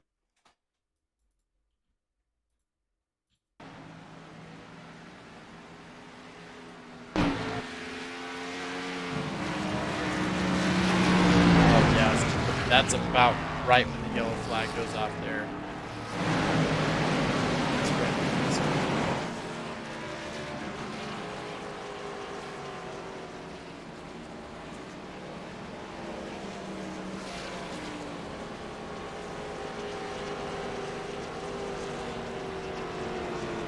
Right when that yellow flag comes out, he's in the pits. Absolute worst place to be. That's going to put Marty Roberts ahead of him. And let's see if he decides to pit. He had the pole there. Nope. He's just going to drive through and try and not get passed by the pace car. Smart move by him. He's going to come in here and try and get fuel as Ryan Samuelson in the back. Chad Singer, Barrett, Marty Roberts. And if you've got it in front of you, is Marty Roberts going to be... Oh, Marty Roberts came in late. Gosh, interesting development here. Very interesting. All these guys, it's going to be overtime.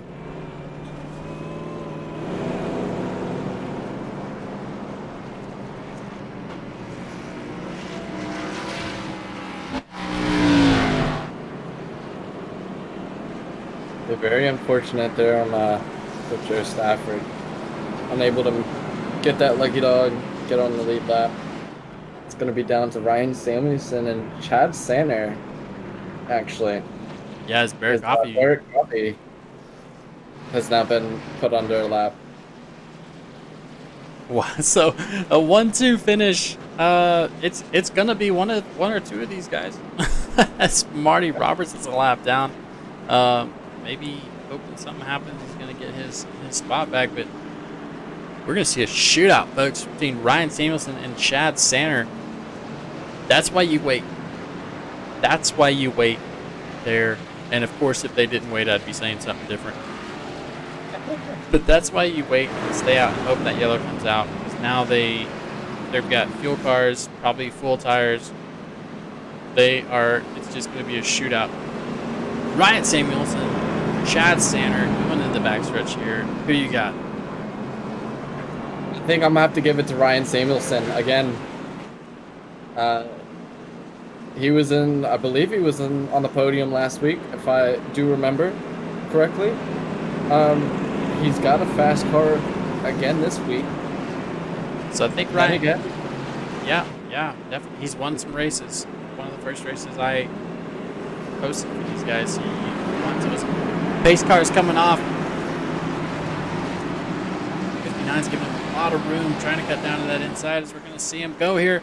Ryan Samuelson takes him on the inside. Everyone else hanging back, letting him fight it out. We got Ryan Samuelson, Chad Sanner right behind him. We got Barrett Coffey and Marty Roberts all strewn throughout the field as they're a lap down. I don't think anybody's going to be able to compete here. As Ryan Samuelson has stepped away with it. He's got a 1.5 second lead because we're wrecking. Joe Stafford, Alan Hinson. Oh no.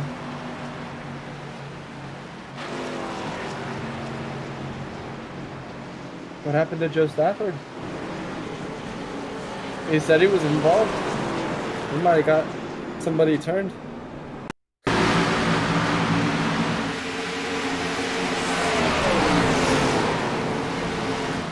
Oh, Barrett Coffey. Looks like Barrett Coffey involved in that one as well. Let's take a look there. Yeah, Joe Stafford actually wasn't in it at all. He was behind it. Oh, yeah.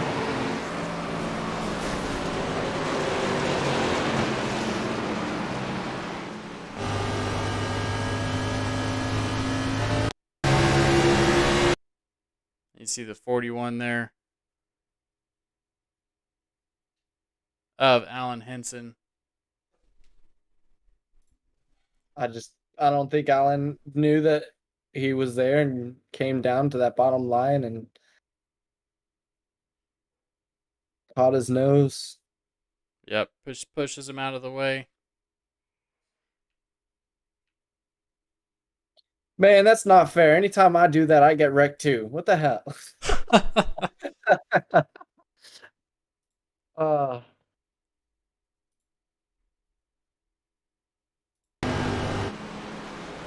Yes, I don't know. They called us to call him as we see him, and on that one, you just not much. yeah, I don't think there's not much there. He's in his lane. I don't think he knew that that bear was gonna be there. Came down to the inside and just caught his nose. Very unfortunate. Oh, and that's the thing about it is just all these guys are on different lanes. I mean, let's take a look at this again. The gap here. If it cooperates, these guys are all laps down.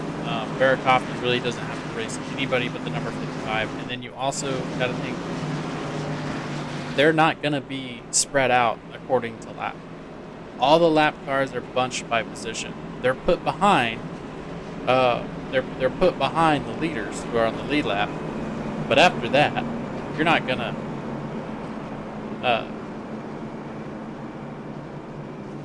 split everybody up by which lap they are. As you can see, up to top 10, Danielle Fink, who's having a great run, by the way, is 4 laps down.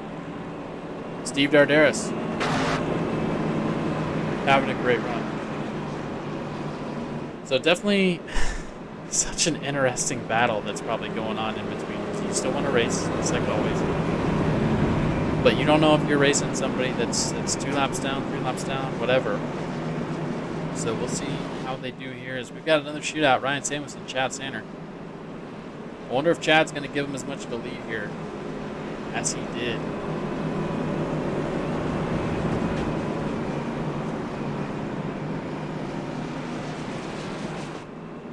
There's Chad. Now did the last overtime count as the first attempt? Because they only get 2 attempts. You know, I don't know. I don't know if it was an organic green-white checkered or not, because they were right at that spot. I would actually say that was a overtime because Bear Coffee last pitted at lap 198. So that would have meant that the one to go would have came at 199. So that was an overtime. So this should be the second attempt. The next one, if they don't get it here now, will end the race. I have figured out, it has finally been figured out that it's 2 attempts at overtime. I'm just not smart enough to realize which one is the last one was counted as overtime. Yeah. That's just my brain. That's just my brain. But Well, I can't confirm it's only 2 attempts. Yeah, and we know that. As lights are off here, Ryan Samuelson yet again. So I think we're going to go on board with Barrett, or actually number 5. That's what I'm talking about. The number 5 D-Weeks is about 5 laps down, and Barrett's behind him. So we're going to take a look and see what Barrett sees here. As he's got Ryan Samuelson and Chad Sanner running. Chad Sanner again staying way far back. I think he's hoping to get a good jump and just be able to drop down on that line. Gone. Green flag here at overtime. 2 to go. Our flag man has the white flag in his hand, ready to wave it on Ryan Samuelson. Let's see if Chad Sanner has anything for him. 8 seconds back. There's everyone behind him. Trying to line it up, racing a little bit. Ryan Samuelson, a 1 second lead, coming to the white flag. That will do it. Anything after this will not count as a yellow. They will let them drive it out, finish this one. And it looks like it's his to lose. As Ryan Samuelson comes over turn 3, going into 4, putting a little Tokyo drift on it. He's got a 2 second gap. He is going to take the checkered flag. Ryan Samuelson wins the TBR 200 at Dover Speedway. They're going to be putting his car in the monster pile. As Chad Sanders wins second. Barrett Coffey finishes third. Chris Cloud in fourth. And Marty Robbins fifth. So let's take a look at Chad Sanders. He's going to come around here and burn it down. I want to get him lined up for our interviews.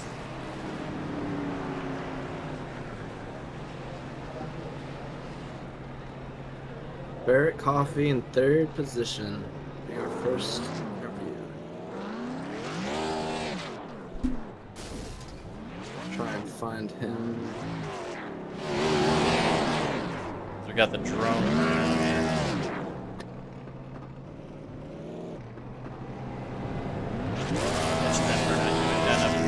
Got the tires to it. We're gonna burn it down here.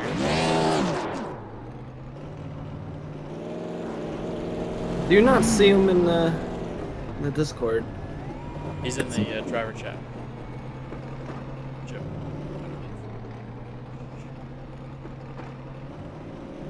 Barrett Coffey? Nope.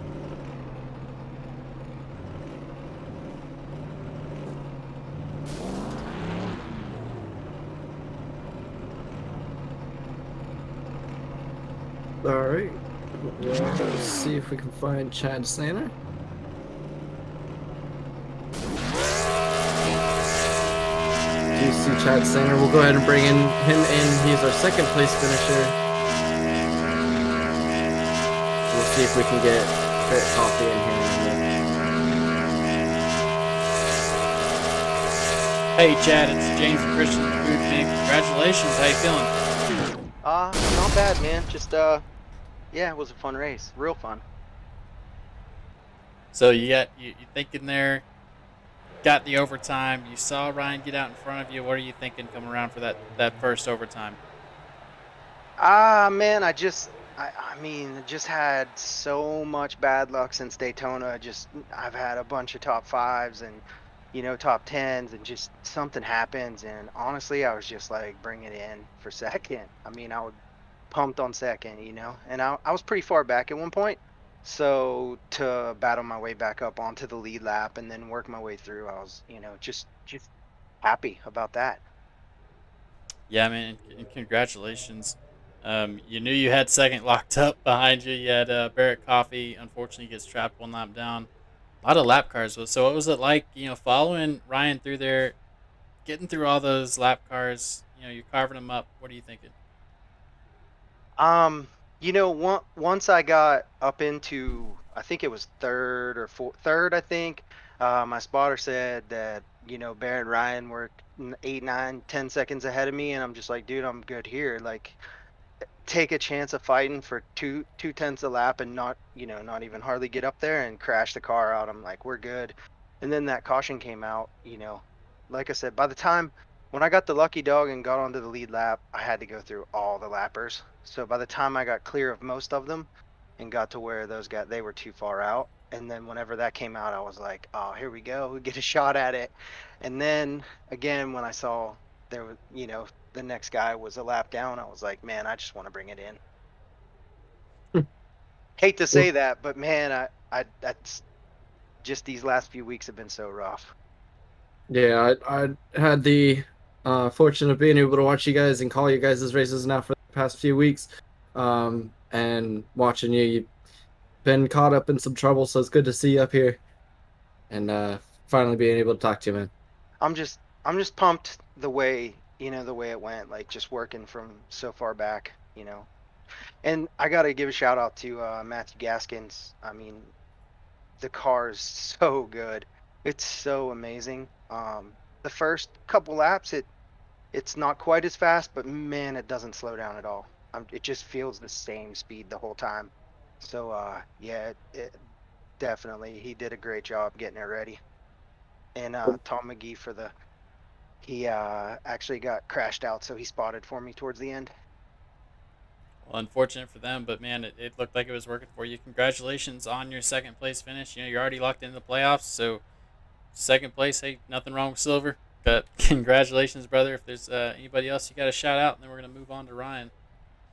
Cool, thanks, man. And yeah, tell Ryan I said good job. Congratulations. Will do, brother. All right, thanks for having Thank us, you. and hopefully we'll see you next week.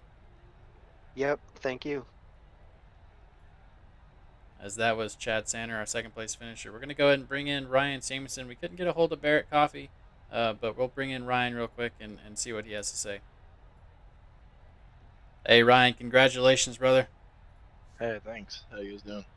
You're doing pretty well, man. I feel like I've talked to you before. Second place finishes. That's what you've talked to me about. Yeah, well, congratulations, man, on your win. You finally locked into the playoffs. With that win, how you feeling? Well, the win feels great. It's tough to get a win in any league, any race. I felt like I had the best car the entire race from start to finish. Just didn't qualify well. Put myself in a hole at the beginning, and then as the race went on, the long run helped. I was able to get up and to the front, and then I felt like if there was any chance I got to the lead, I wasn't giving it up. There's no way no one was gonna catch me. Yeah, and that's what it looked like, man. You got there, you knew, dodging through lap traffic. How was it avoiding everybody there? I mean, it was pretty decent lengthy. I had no issues with it. Everyone was pretty cool and either got out of the way or they stayed in the lane and did very good. Again, we were able to have that, felt like a 90, felt like a long green flag. I don't know how long it was, but the green flag run felt really long, and I was impressed with it. It definitely helped me because it was able to put me in that second place spot when the caution came out. And Barrett sped. I would take the lead. I wasn't looking back. Yeah, definitely. So you running on fumes there. What were you looking like with laps to go? 10 laps to go. You're praying for that yellow. What were you looking like with laps left in the car? I was just hoping for the end. I was good on fuel. I wasn't worried about. I was just more saving. I was just more saving so I wouldn't burn the right front off the car. Whoever tends to abuse the tires, and so I just was trying to cruise it around, not make too many mistakes. If a lap car had pitted or had fresher tires, fine by me. Don't ruin my race. I won't ruin yours. Right. I noticed Barrett starting to catch me, so that's when I picked it up again. Like, okay, I'm not gonna let him catch me here. So picked the pace back up, and then the caution came out. That's what I did not want. Yeah. Well, definitely. You said Barrett's sped definitely helped you out, man. Well, congratulations on your win, punching in your ticket. I know we talked to you a little bit during the race, almost every race, because you're up front. You finally got the finish, man. Is there anybody you want to shout out? The team Phil Racing, there were a few of them they couldn't attend due to an injury and other personal engagements. So thanks to them, Sunday night, I want to shout out everyone. I know laps wise, everyone raced pretty great. Dover's a tough track. Everyone raced clean out there. I'm proud of everyone in this league, especially after a rough Darlington. Dover, proud of that. And Dover's my home track, so I'm happy to finally get one there. There you go. If you're gonna do it anywhere, right? Well, Ryan, we appreciate you coming in, man, and good job on the win again. And you got anything for him, Christian? No, congrats on the win, man. Happy for you. And go burn it down. We'll talk to you next week, hopefully. Sure. Thanks, guys. Mm-hmm. There you have it. Ryan Samuelson taking home the W, punching his ticket in. He was one of those who was close on points. It was going to be close, but he finally decided, you know what? I'll just win it. I'll just buy my way in. And as he gets the win here off a good pit strategy and good cause, we're going to go ahead and send him off, Christian, and let him get out of here and get to bed. So let's run through the results. Will do. So your race winner is Ryan Samuelson. Right behind him is Chad Sander, and in third place, Barrett Kofi. We did not get to talk to him. He was not available tonight. But ran a really good race. Fourth position was Chris Cloud. Marty Roberts Jr. top 5. Joe Stafford in 6th. Seabucorn as in 7th. Austin Story in 8th. Mike Contino 9th. Danielle Fink in 10th. Yeah, great run by Danielle. Great run by Chris Pott as well in that 4th position. As Steve Dardarius is in your 11th position. Dean Weeks in 12th. Lauren Jones in 13th. Also battling through some issues. Randy Spivey in 14th. That double zero of Lewis Fetterman in 15th. Damian, let me make sure I get that correctly. Damon Lester in 16th. Derek Jacobs 17th. Alan Henson 18th. Donnie Gatton Jr. in 19th. Nicholas Breidenbach in that 24 car in 20th. 21st is going to be Thomas Neal, Tom McGee in 22nd, JC Gibson 23rd, Steve Giberson 24th, Kevin Rourke in 25th, Jeff O'Rourke in 26th. That's a tongue twister. Yeah, right next to each other, huh? Yeah, Robert Nestor in 27th, Kavaja Holt 28th, Neil Hale in 29th, Jarrett Smalls 30th, Leo Bonacasa 31st, Tim Trowbridge in 32nd, and Michael Skinner in 33rd. Yes, a really good race here. A lot of people with some bad luck. As Ryan Samuelson with the best luck, he's going to be your leader tonight.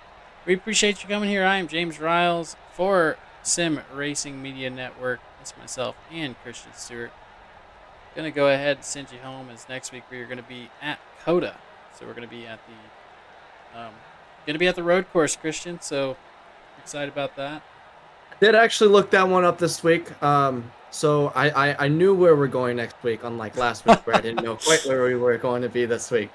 I did do my homework this time.